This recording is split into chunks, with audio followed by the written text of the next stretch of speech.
so this is the bathroom that we will be doing tomorrow. Showing y'all. The reason why we're doing it tomorrow, I'm going to make sure that the thin set that we just filled in, these little holes around the perimeters of the pan, get filled and dry so that we can do the waterproofing tomorrow. And we're going to show y'all how to do this perfect. And then we're going to grab a similar foam like this. This one's thin here, I'm not sure. We're going to grab a new one and we're going to put it here. I'll just show you right here. We're gonna grab a similar foam like this, a temporary foam, because these are walk-in showers. I would put it right here and I would install it with silicone. Put the plug in the middle of the drain. Fill the water up to about, let's say, you know, halfway up the foam, maybe a little bit more, it doesn't really matter. As long as, once we fill it up, we're gonna mark that line, which we're gonna show you. And we're gonna show you what it looks like 24 hours later. We're gonna waterproof this floor using, we're gonna do the actual waterproofing liner instead of using what would be typically used, which is by a plumber, a rubber liner pan, which we're not using that. We're gonna use the waterproofing membrane, and we're gonna be using the fracture-free waterproofing membrane fabric. We got the long pieces for the corners of the walls, which I'm not sure we're gonna get to today because today we're focusing on the pan. So we got the 3x5 long piece that's gonna be used over the whole surface. We got the perimeter pieces, the 5 foot and 3 foot for the edges, and the 5 foot for across the back. Then we also have the 12x12 piece right there that is extremely important for the drain. Okay, all right, so now we also have the 2 corner pieces. Corner pieces are very important. You can't go without them. You need to have a corner piece, and you need to have a corner piece for both corners. If you got 4 corners, you know, if you got a curve here, you need 4 corners. So now this bathroom is unique because it doesn't have a typical pre-slope. This one has the pre-slope right there in the middle, and the purpose for that is, now the waterproofing membrane is going to be over the surface. So the idea of this is that we're trying to keep the moisture, we're not trying to make it create moisture under the bed. You know, we want under the bed dry, and everything above would be where the moisture was set at. So in other words, if we were to make it an original, a typical pre-slope, and then waterproof it, which I'm going to show y'all that way as well. If we were to do it that way and then do the mud pack at the end of it, now you run the risk of the moisture filling up over the whole bed if you do it the typical way. So we're gonna do it this way, which is different. We use the 3-inch brush. It's just a basic brush. The 3-inch is really good, right? And so for the walls, now listen up, for the walls, when you're waterproofing the walls, it's very important that you use the 3/4 inch nap. You heard? The 3/4 inch nap. If you don't use the 3/4 inch nap, you're not doing it properly. Trust me, it does. It could become an issue depending on who or what you're doing the work for. The 3/4 inch nap is perspex. You know, you do 2 rows on the walls. 2 coats on the walls with a 3/4 inch nap, and then you should be good with the thickness of what the waterproofing membrane should be. Also, what we're gonna need is a ratchet set with a socket, and we're gonna loosen these up. So for now, it's important to take off, you can take the drain off if you want. Then you got the flange, which you need to remove the flange when you do this. I've seen guys done it with the flange here, which makes no sense. And the right way to do it, you have to take the flange off. This is a 5 foot. Now before you start, I guess it's a good idea to make sure that it's correct. All right, so let's.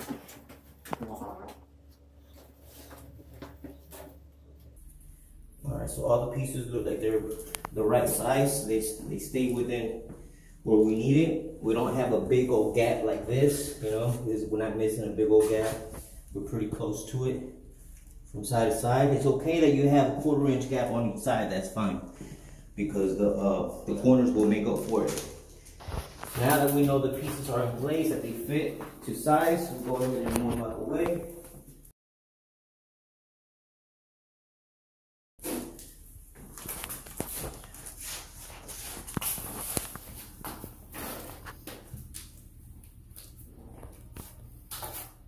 Now you gotta make sure you go thick with the waterproofing.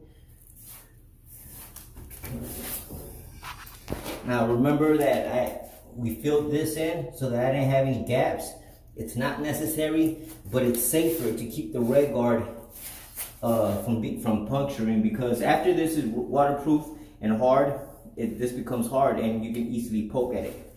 So once you have, you know, a strong surface in the back, you know, if you were to poke at it with something, it'll hit the back, it won't go through, and it'll just leave a dent on the waterproofing, worst case, you know. So now it's really important that we go thick with this.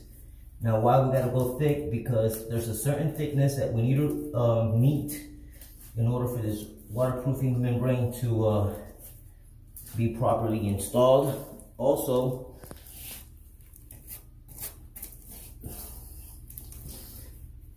it dries really fast, so it's all right if you go a couple of times over. It dries really fast. If you hit it up a couple of times quick enough, you'll get it at a good spot. All right, so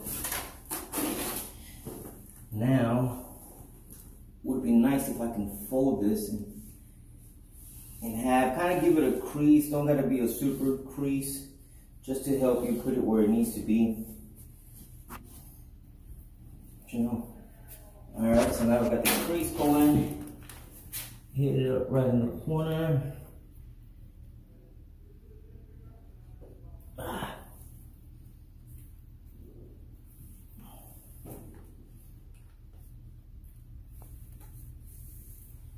Okay.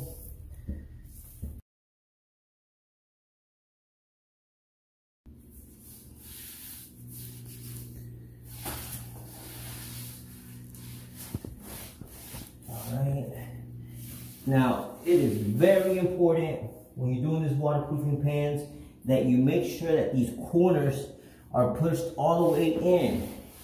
See what happens when you don't push the corner all the way in? What happens, look, get right here. What happens is, if you don't push the corner all the way in, you leave this angle, and then whenever people are trying to tile or you put a wedge in here, you'll poke a hole on it. So what you want to do is you want to make sure that you're 100% across the back, just like that. After you have it nice and pushed, go ahead and you can use the brush to help you push it too. Corners, and then we'll waterproof where we're at. I'm gonna try to do this video as quickly as possible. I've done about 400 of these, so I'm pretty much know what I gotta do. So just follow with me and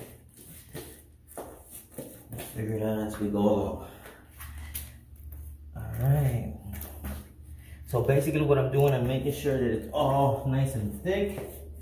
And once I make sure I have it all nice and thick and that my fabric is nice and flat. Sometimes it squeezes together and it folds up. You have to pull it back and make it nice and flat, if possible, which most of the times. All right, so that's good.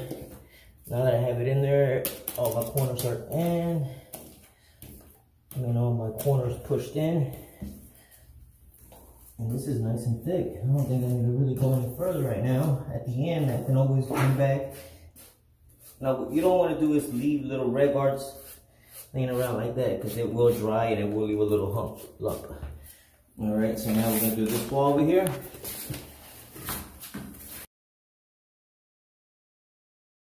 Well, now we're going to get the corner piece. Corner piece look like this. What you want to do is fold it up. Crease it, fold it up, to the cut, then crease it, then fold it one more time and crease it. So now you creased it, and now you have this perfect corner that's gonna do the corner pieces. So you just gotta make sure that the corner goes all the way in there. Once you got it in there, you lift it up, you hit the bottom spot so that you have Redgard in between both layers. And now, as y'all see, that corner piece is in there. All right, time for the other corner. Fold it up to the cut, you fold it up, then you fold it in or out, as long as you fold it and crease it again. Then go ahead and put the corner piece in there, make sure you got that corner and that corner goes to the corner. Then you can slightly adjust it to make sure that you're good.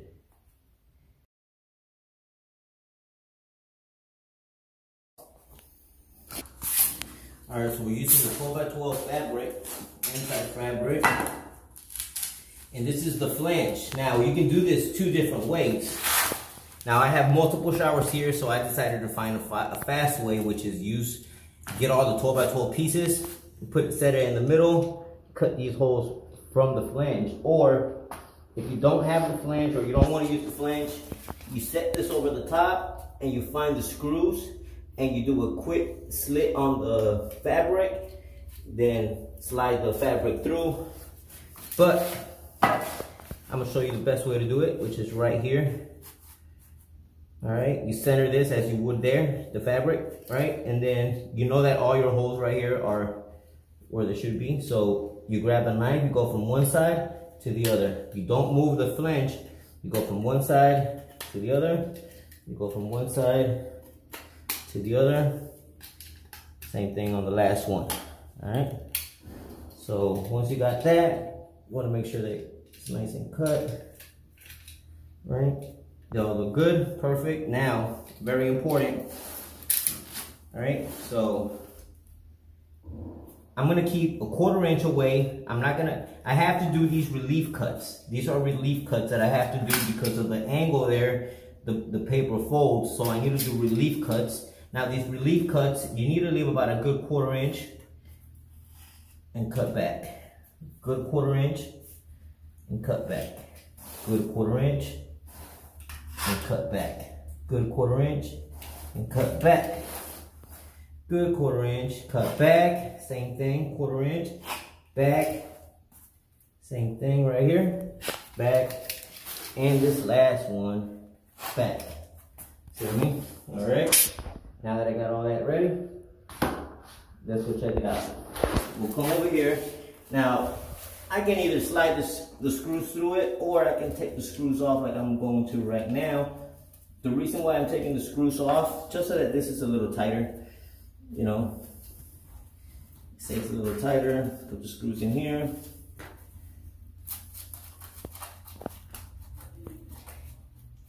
You want to make sure that you screw these down as further as possible.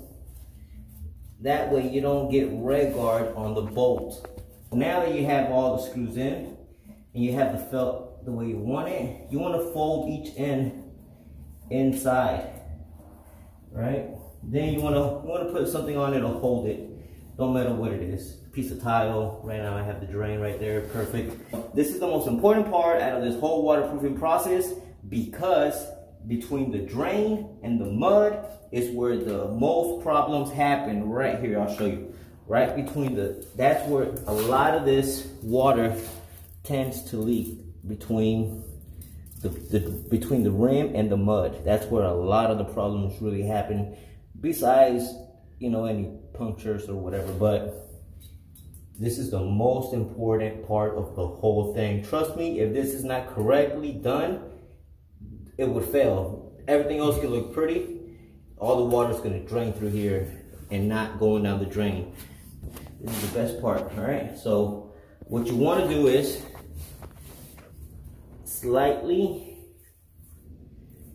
paint over it around the whole circle like this, around the whole hole.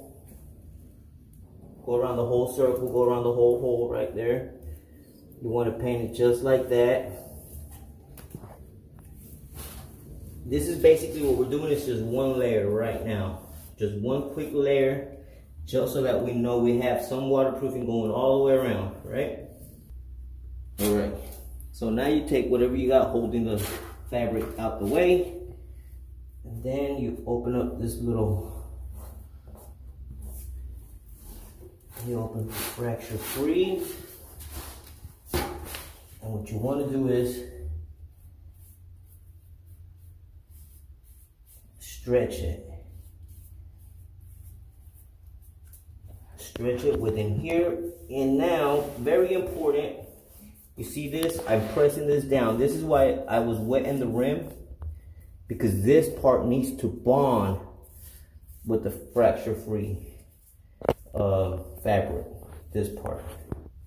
So right here, you gotta press down on it. And this is the reason why I said make sure that this rim part has a lot of waterproofing, because you want to make sure that it's looking, that it's going through and looking this way, so that you know you have 100% sealed around this area right here. All right. And there's a certain way to cut this open, and we're going to get to that at the end of the video when we get to filling this up. All right. So after you've got that, I want to go ahead and press everything around.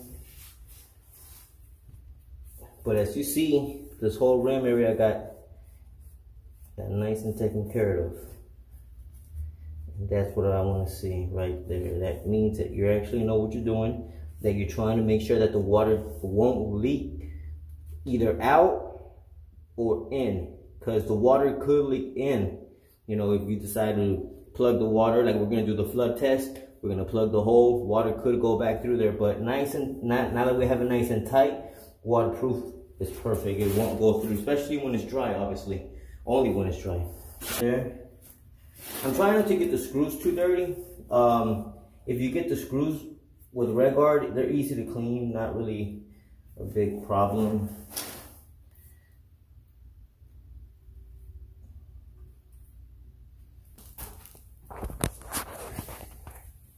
All right, now this part right here that I'm about to do is not necessary, but the reason why I like doing this part is because it makes it a lot easier to cut. When the waterproofing is dry, I can easily cut this, and I'll show y'all later. Now we're getting closer to the end. We're using the last coat of waterproofing over the main surface of the shower floor pan.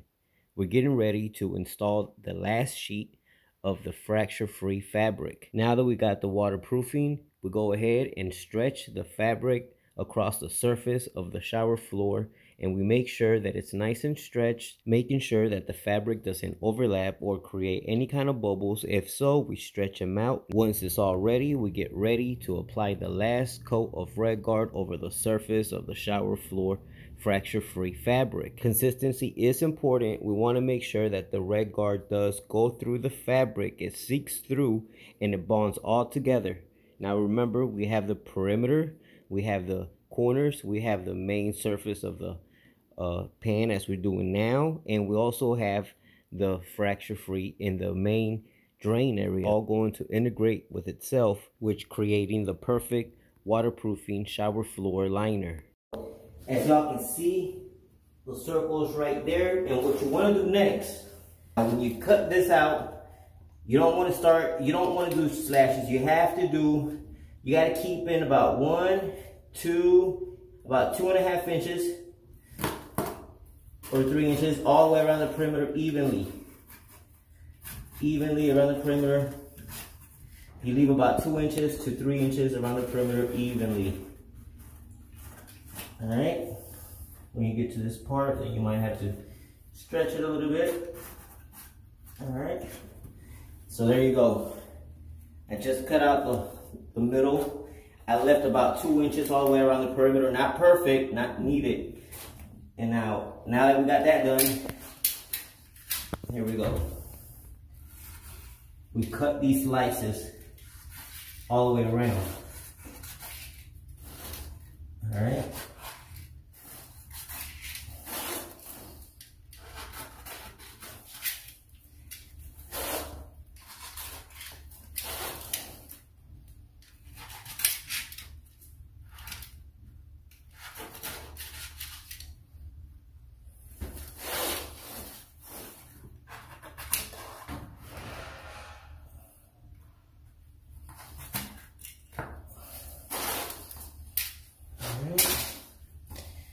Should have done another slit right there, but it's okay. Now what we're doing is pressing down on it really quick, like slightly bringing it down so that it overlaps the other fabric that we put there in the first place.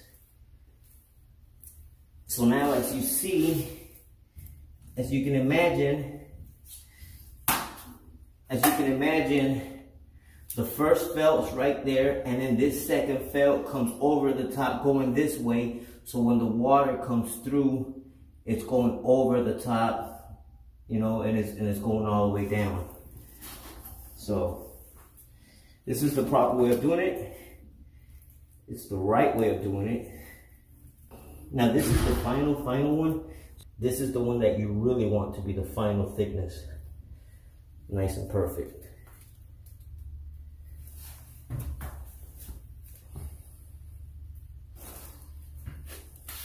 That's it right there, guys. That's perfect. Thanks for watching the way we did this shower floor waterproofing liner, which is not your typical liner. Your typical liner would be a pre-slope waterproof, then a final mud bed. This is your final mud bed with a pre-slope in the middle. Purpose for this is to avoid moisture underneath your shower floor pan. My next video is basically a part 2. We're going to do the water test in this same shower floor, so don't miss out. Which I'm also working on a different video, which is the traditional way that we do the waterproofing liner with the typical pre-slope, then the final mud bed. Thanks for watching. Don't forget to subscribe. Appreciate it, guys.